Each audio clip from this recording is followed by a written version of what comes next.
Bob Kane was an American comic book artist, who is credited for co-creating the DC Comics superhero Batman with writer Bill Finger.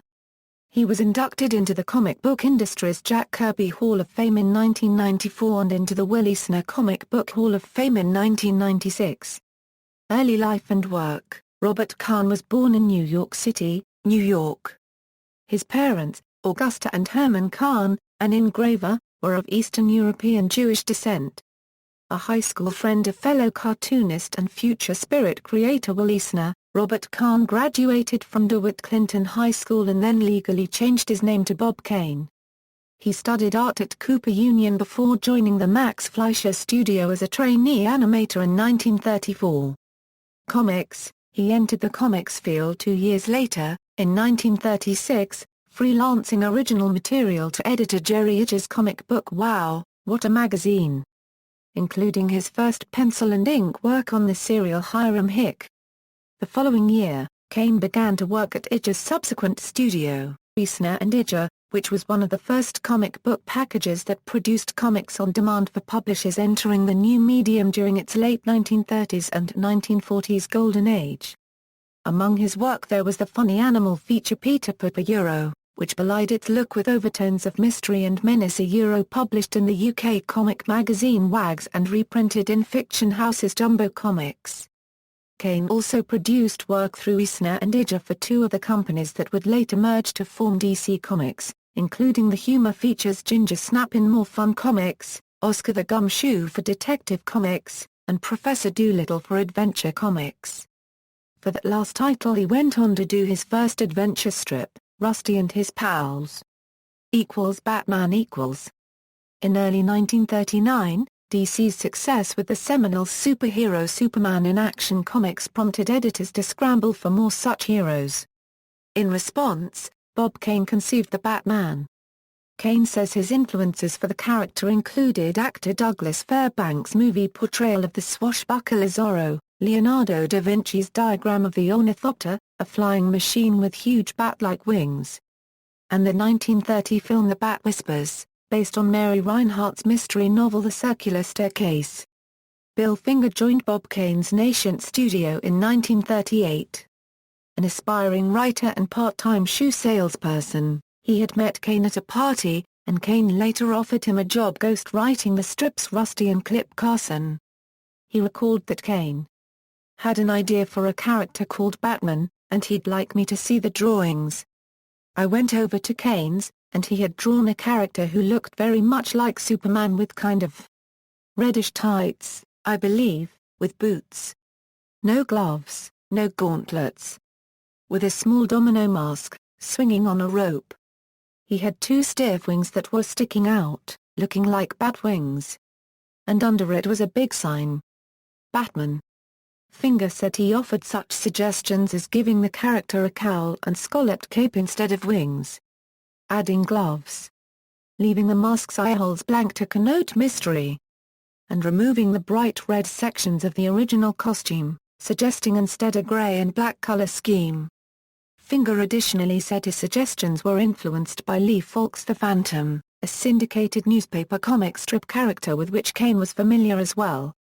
Finger, who said he also devised the character's civilian name, Bruce Wayne, wrote the first Batman story, while Kane provided art. Kane, who had already submitted the proposal for Batman at DC and held a contract, is the only person given official company credit for Batman's creation. Comics historian Ron Goulart, in Comic Book Encyclopedia, refers to Batman as the creation of artist Bob Kane and writer Bill Finger.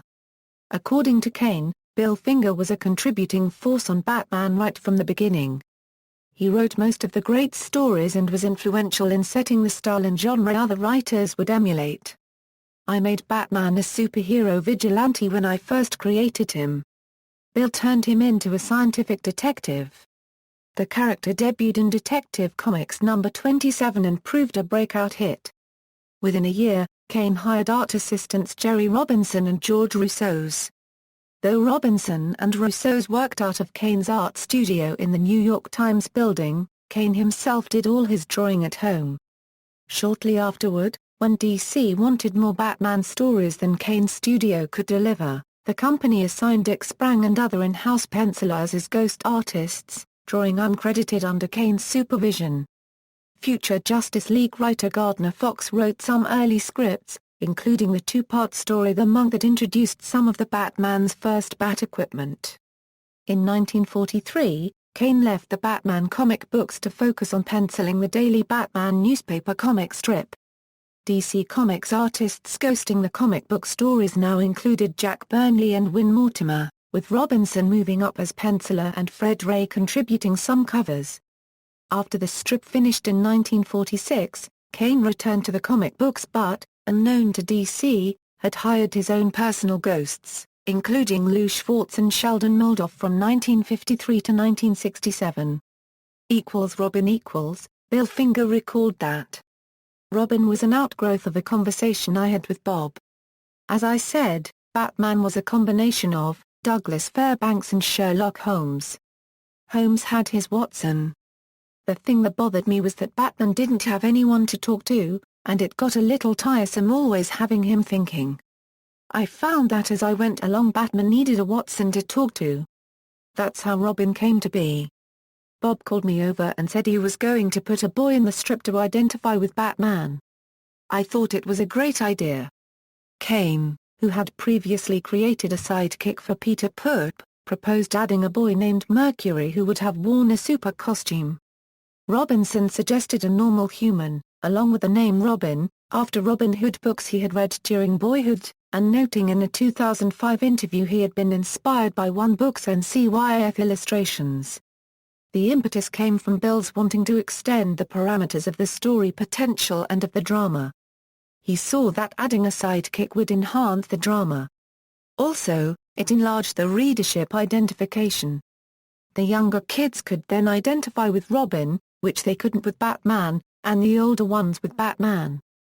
It extended the appeal on a lot of levels. The new character, orphaned circus performer named Dick Grayson, came to live with Bruce Wayne as his young ward in Detective Comics number 38 and would inspire many similar sidekicks throughout the golden age of comic books.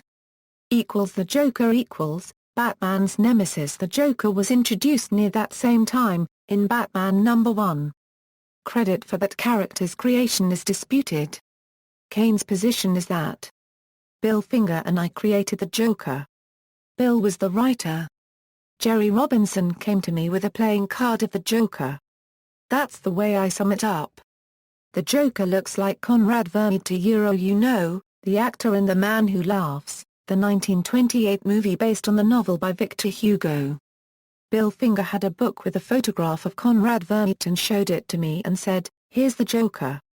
Jerry Robinson had absolutely nothing to do with it.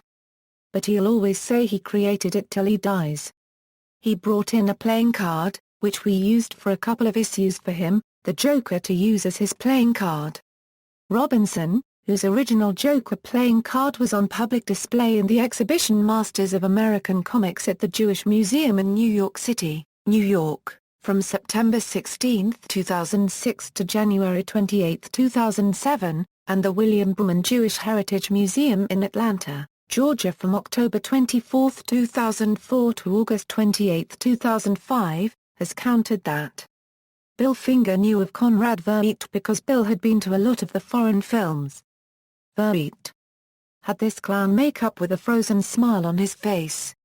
When Bill saw the first drawing of the Joker, he said, "That reminds me of Conrad Vermeer in The Man Who Laughs." He said he would bring in some shots of that movie to show me. That's how that came about. I think in Bill's mind, he fleshed out the concept of the character.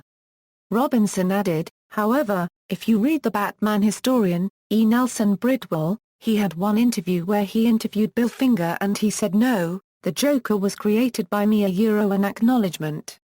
He can be credited and Bob himself, we all played a role in it. He wrote the script of that, so he really was co-creator, and Bob and I did the visuals, so Bob was also other characters according to comics historian Les Daniels, nearly everyone seems to agree that Two-Face was Kane's brainchild exclusively. Catwoman, originally introduced by Kane with no costume as the cat, was partially inspired by his cousin, Ruth Steele. Kane, a frequent moviegoer, mentioned that Jean Harlow was a model for the design and added that I always felt that women were feline. Kane created the Scarecrow and drew his first appearance, which was scripted by Finger. Kane also created the original incarnation of Clayface. According to Kane, he drew the Penguin after being inspired by the then advertising mascot of Cool cigarettes, a penguin with a top hat and cane. Finger, however, claimed that he created the villain as a caricature of the aristocratic type, because stuffy English gentlemen reminded him of emperor penguins. Later life and career. In 1966, Kane retired from DC Comics, choosing to focus on fine art. As Kane's comic book work tapered off in the 1960s, he parlayed his Batman status into minor celebrity. He enjoyed a post-comics career in TV animation, creating the characters Courageous Cat and Cool Mare Cool, and as a painter showed his work in art galleries, although some of these paintings were produced by ghost artists. DC Comics named Kane in 1985 as one of the honorees in the company's 50th anniversary publication 50 Who Made DC Great. In 1989, Kane published the autobiography Batman and Me, with a second volume Batman and Me, The Saga Continues, in 1996. Kane worked as a consultant on the 1989 movie Batman and its three sequels with directors Tim Burton and Joel Schumacher. Stan Lee interviewed Kane in the documentary series The Comic Book Greats. Death: Bob Kane died from natural causes on Tuesday, November 3, 1998, at Cedars-Sinai Medical Center in Los Angeles. He was 83. He was survived by his wife, Elizabeth Sanders, an actress who appeared in 3 Batman films, and daughter Deborah Majewski. Kane is buried at Forest Lawn, Hollywood Hill Cemetery in Los Angeles, California. Kane's work is housed in collections in New York City's Museum of Modern Art, Whitney Museum of American Art, and St. John's University. Awards and honors: Kane was inducted into the Jack Kirby Hall of Fame in 1994 and the Will Eisner Comic Book Hall of Fame in 1996. In 2015 he received a star on the Hollywood Walk of Fame. References. Further reading: Goulart, Ron, Over 50 Years of American Comic Books, ISBN 0-7924-5450-2. ISBN 978-0-7924-5450-2. External links: Bob Kane at the Internet Movie Database, Comic Book Artist No. 3, The Bob Kane Letter.